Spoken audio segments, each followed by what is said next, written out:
বন্ধুরা, আজকে আমি পোস্তর বড়ি করছি। বিউলির ডালের পোস্তর বড়ি, ভাজা বড়ি যাকে বলে। তো আমি এখানে তোমার ওই 200-র মতো ডাল নিয়েছি। এই ডালটা বিউলির ডাল কাল রাত্রে ভিজিয়ে রেখেছিলাম। তারপর সেই ডালটাকে মিক্সিতে আমি বেটে নিয়েছি।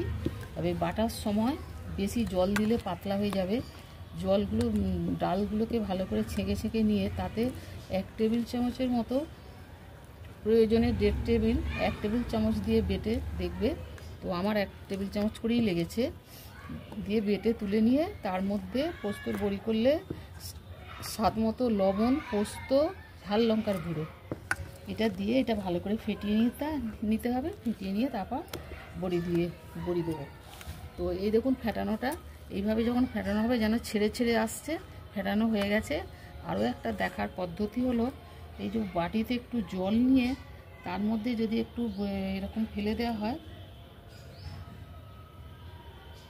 এই যে ভেসে রয়েছে, অনেকটা পরিমাণ ভেসে আছে, জানতে হবে যে এটা ফেটানো হয়ে গেছে। যদি ফেটানো না হয় এটা তখন ডুবে থাকবে। তো এইভাবেও দেখা যায় কিভাবে কতটা ফেটানোর দরকার, বড়িগুলো নরম হবে। আবার খুব বেশি ফেটানো হয়ে গেলেও আবার সেই বড়ি দেবার সঙ্গে সঙ্গে গলে যাবে। সেই জন্য এইভাবে বুঝে ফেটিয়ে নিতে হবে।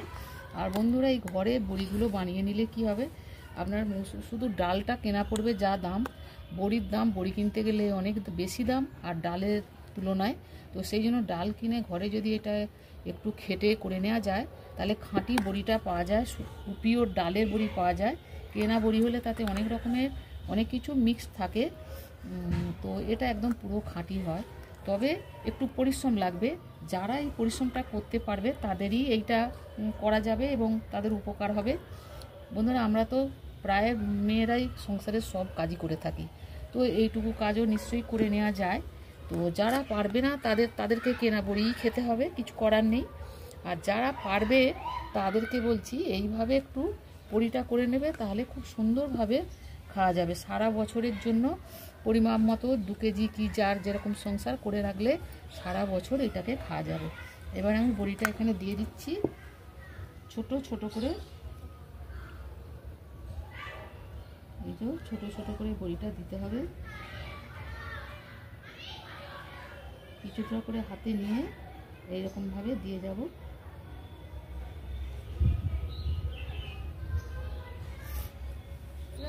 আমি তাতে করে এই বড়িটা দিচ্ছি।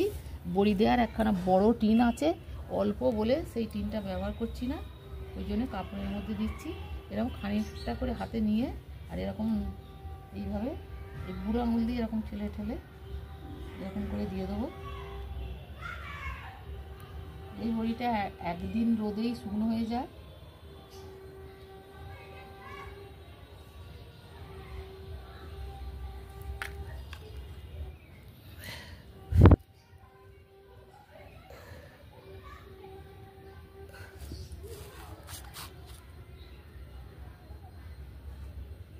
এইভাবে সব বড়িগুলো দিয়ে দেবো বন্ধুরা। এই ভাজা বড়ি মানে আলু ভাতের সঙ্গে মাখার জন্য আর শুধু ভেজে খাওয়ার জন্য এগুলো খুব ভালো। আর তোমার শাকে দেওয়ার জন্য পোস্ত আর লঙ্কার গুঁড়ো না দিয়ে তাতে তোমার জিরে, ধনে, মৌরি এইসব বেটে দেওয়া যায়। আরও কিছু দিয়ে আদা।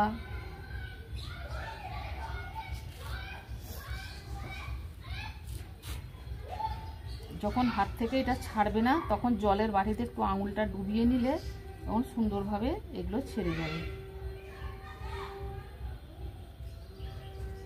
এইভাবে সব বড়িটা দিয়ে নেব।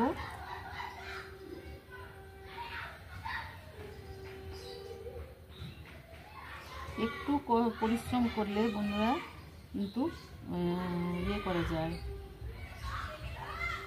একটু পরিশ্রম করে যদি এটা করা যায় তাহলে পুরো খাঁটি জিনিসটা আমরা পেতে পারি। আর পয়সাটাও আমাদের অনেক কম হয়।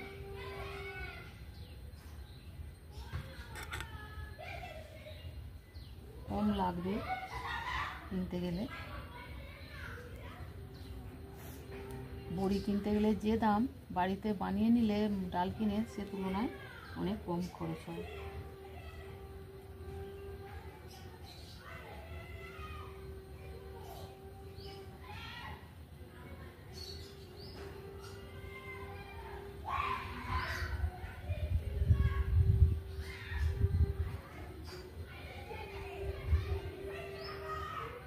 এইভাবে সব বড়িটাই দিয়ে নেব।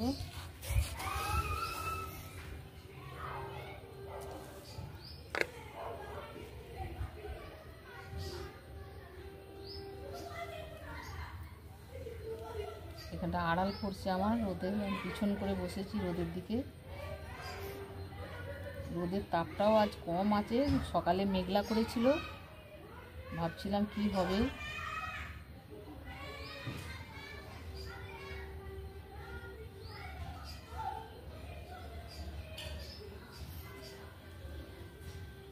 একটু আঙুলটা জলে ডুবে নিলে হাত থেকে তাড়াতাড়ি এগুলো ছেড়ে ছেড়ে পড়ে বসে যাবে।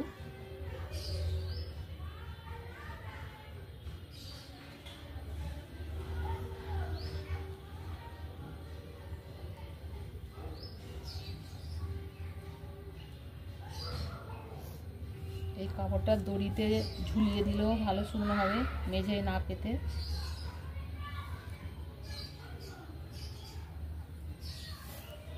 কেমন লাগলো বন্ধুরা অবশ্যই জানাবেন। আমি এইভাবে সব বড়িটা দিয়ে নেব।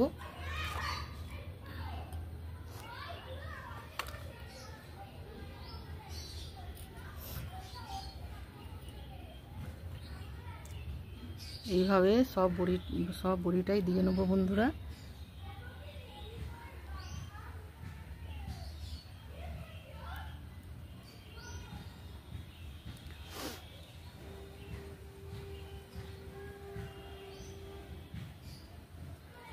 তো আজকের মতো কেমন লাগলো অবশ্যই জানাবেন।